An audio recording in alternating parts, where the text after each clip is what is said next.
ఒకవేళ బీఆర్ఎస్ అధికారంలో ఉంటే పుష్ప సైన్మా ఇన్సిడెంట్ జరిగితే ఏమైతుందిరా? గేమైతుంది 10 మంది ఫ్యాన్స్ పై కేసు ఎడతారు. ఇంకా ఇద్దరు కానిస్టేబుల్ అని సస్పెండ్ చేస్తారు. మరి చనిపోయిన మహిళకు గా రేవతి కుటుంబానికి 1 లక్ష రూపాయలు ప్రకటిస్తుండే.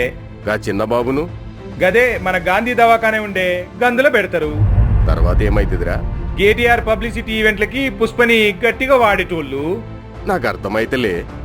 మన తెలంగాణ గాంధీ ఏమాయిరా? ఇప్పుడు మాయల పకీర్ గానితో పనేందిరా?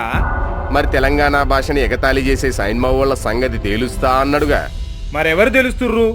రేవంత్ అన్న, కేసీఆరా, కేటీఆరా? ఔరబాయ్, తెలంగాణ మహిళ ప్రాణాలు పోతే అల్లు అర్జున్ని జైలుకు పంపిందెవర్రా? మంచి మాట చెప్పినావు. నికార్సైన తెలంగాణవాది ఎవరంటే మన రేవంత్ అన్నేరా.